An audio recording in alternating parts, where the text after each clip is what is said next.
Donald Trump की तरफ से कहा गया कि अब कुछ बड़ा होने वाला है। अमेरिका बड़ा हमला करेगा, वहां पर भी हमला करेगा जहां पर अभी तक हमला नहीं हुआ है। लेकिन यहां पर तो पासा पलटता हुआ नजर आ रहा है। ईरान ने इजरायली और अमेरिकी ड्रोन को मार गिराया है। और अब सबसे बड़ा सवाल यह है कि क्या वाकई अब अगले चरण की तबाही वो शुरू हो गई है? क्योंकि कुछ तस्वीरें वो तेहरान से भी निकल करके सामने आई है, वो भी मैं आपको दिखाऊंगा। लेकिन उससे पहले ये तस्वीर आप देखिए।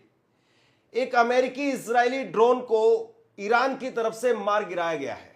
ये तस्वीरें अपने आप में बहुत कुछ बताती है और किस तरीके से सटीक हमला हवा में ही किया गया है ईरान की तरफ से, और इस ड्रोन को यहां पर मार गिराया है। ये ईरान ने इजरायली अमेरिकी ड्रोन को मारने का ये दावा किया है और ईरान की तरफ से बाकायदा ये वीडियो जारी किया गया है। डोनाल्ड ट्रंप कह रहे थे कि वो ऐसा हमला करने वाले हैं, वैसा हमला करने वाले हैं, लेकिन ईरान जिस तरीके का हमला कर रहा है लगातार, वो सबके सामने है। और दूसरी बड़ी बात यह है कि तेहरान की तस्वीरें दिखाई देती हैं, बाकी गल्फ कंट्रीज में जिस तरीके की तबाही मची हुई है उसकी तस्वीरें दिखाई देती हैं, लेकिन इजराइल की तेल अवीव की तस्वीरें दिखाई नहीं दे रही हैं। बिल्कुल पूरी तरह से सन्नाटा है तेल अवीव को लेकर के।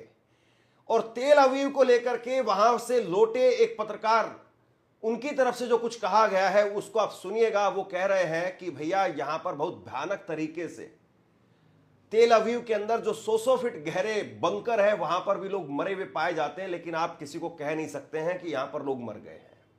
इस पर हम आगे बात करेंगे, लेकिन मुझे लगता है कि सबसे पहले जो ताजा तस्वीरें निकल करके सामने आई हैं वो मैं आपको दिखा देता हूं। एक बार जरा ये तस्वीर आप देखिए। ये तस्वीर निकल करके सामने आई है आज दोपहर 1:30 पर।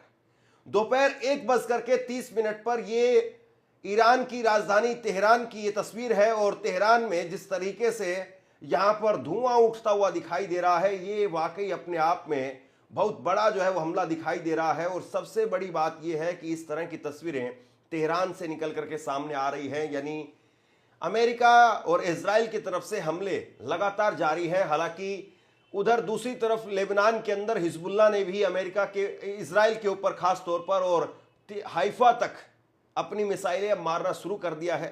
इजराइल को लग रहा था कि इस वक्त में तवा गर्म है और ईरान से तो निपट लिया जाए ही, और उसके साथ में लेबनान में हिजबुल्लाह उसको भी खत्म कर दिया जाए। और हिजबुल्लाह की वैसे भी ताकत बहुत कमजोर हो चुकी होगी, लिहाजा हिजबुल्लाह को भी इस वक्त में निपटा दिया जाए।